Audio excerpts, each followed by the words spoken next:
Estimated billing refers to an estimated cost of electricity consumed monthly by an electricity consumer in each household or business. Many Nigerians, however, consider this method of billing as extortion, since there is no clear indicator to show how the estimates are arrived at. I'm going to be very hard with my choice of words. This is the reason for this bill sponsored by the Leader of the House, Representative Femi Gbajabiamila. It is a bill to bring to a screeching halt, Mr. Speaker, the biggest economic ripoff and the biggest scam in modern-day Nigerian economy history. The proposed legislation has consequential orders criminalizing the estimated billing method, and from the submissions of the lawmakers, it is quite clear how much they support the bill. As I speak, Mr. Speaker, I come from a place that has been taken out of the national grid by Benin Electricity Distribution Company for the past 2 years. In the local areas, they have gone beyond this estimated distance, and they are joining communities together to the extent that people fought and they went to police stations. There is, however, an area of concern, according to this lawmaker, to achieve an efficient metering system. If you want this bill, you have to come with a bill that will reduce the unit cost. But if you never reduce this unit cost for now, our people will suffer too much. And if the allegation The Speaker of the House shares his thoughts and puts the matter to vote. I think we may want to tax our legislative brains to see how we can provide the enabling environment for Nigerian undertakings to start producing these meters. Bills referred to Committee on Power. The amendment bill recommends imprisonment of 6 months for offences such as illegal disconnection, refusal of the disco to connect a customer after application, unmetering within 30 days of a customer applying for a prepaid meter, and issuance of estimated billing. Terry Ikumi, Channels Television News. Back to Abuja. Standing by with us is Rumundaka Wonodi, a former chief executive officer of the Nigeria Bulk Electricity Trading Company, NBET. You're very welcome to the program, sir. Thank you very much. You know, there are so many issues surrounding the efficiency and the really the performance of the nation's 11 distribution companies. You have a unique vantage point given your experience. What's your assessment of the current state of affairs? I think that, in all honesty, Nigerians are not getting what they expected from the power sector reform. And to a large extent, you know, we start with the consumer interface, which is the distribution company. And once the discos came on board, or at least the investors came on board, there were some minimal standards that people expected of them in terms of customer service and that interface that would show that we now have a new captain, you know, driving the ship. And that did not come. But along the way, there have been complications and policy somersault along the way that has complicated matters. But, you know, I think that to a large extent, there are things that could still be done to remedy the situation and get the reform moving in the right direction.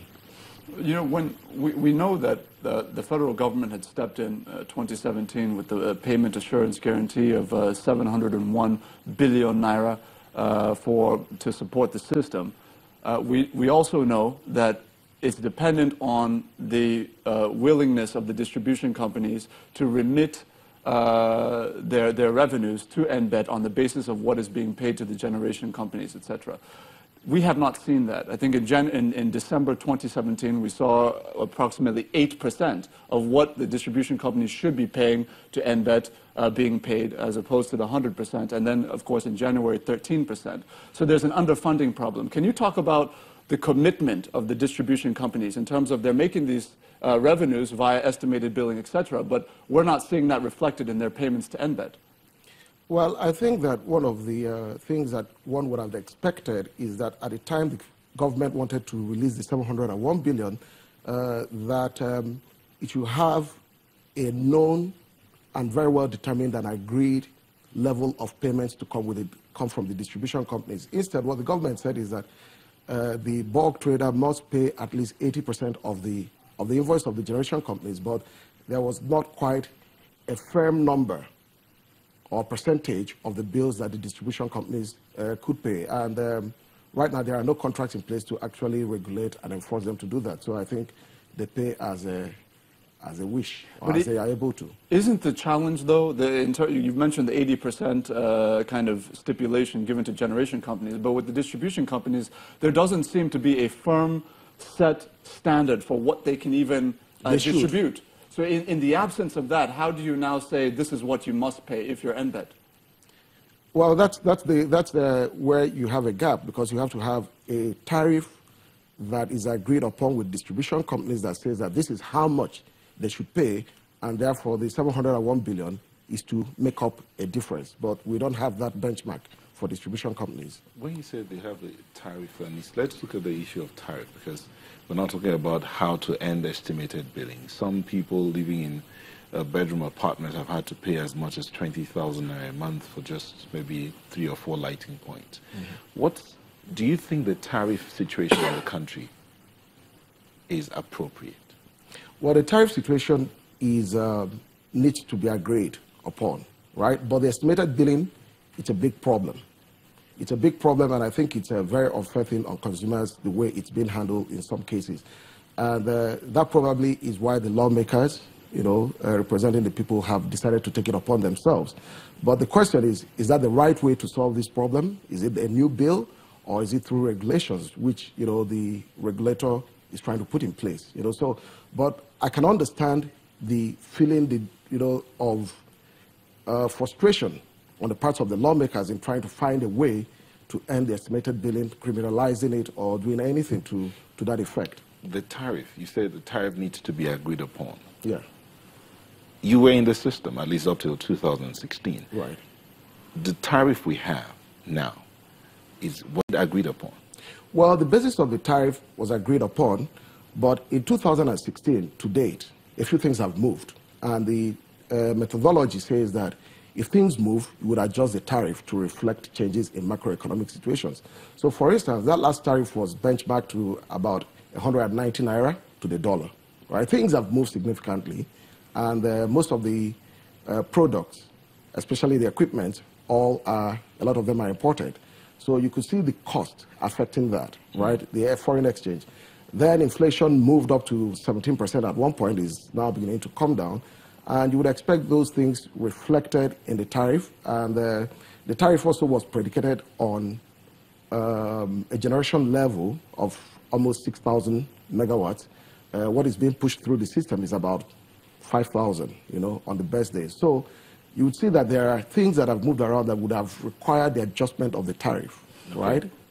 So if the issues of tariff have not been sorted out, right, the amount of power that's being distributed, is it getting to the consumers before you even get to tell them, this is what I want you to pay?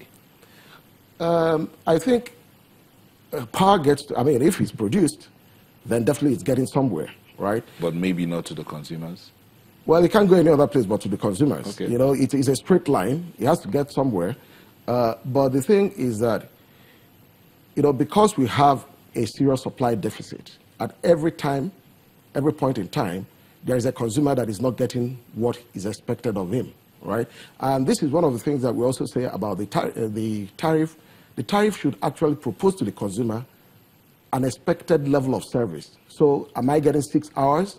So that I can track that. When I'm not getting 6 hours, then I know that this is what exactly this tariff is going to give. So you should have a load shedding that is transparent for everyone to know that when you live in this area, this is how much power you should get based on the level of generation. But on the basis of what is happening now, a major concern that has been expressed is that if you have the 701 billion naira kind of guarantee granted from the NBET to the generation companies for 80%, then what now happens if that money is exhausted by the non-remittance from the distribution companies? Because right now, what we're seeing is the 80% is being paid to the generation companies. They're able to now generate and supply the power to the distribution companies, but then the distribution companies are receiving the power, putting it out there and charging in terms of estimated billing, and then at the end of all the profits they're making are not bringing, I think the report was in January, 7 out of the 11 distribution companies in the country remitted nothing to NBET, nothing at all.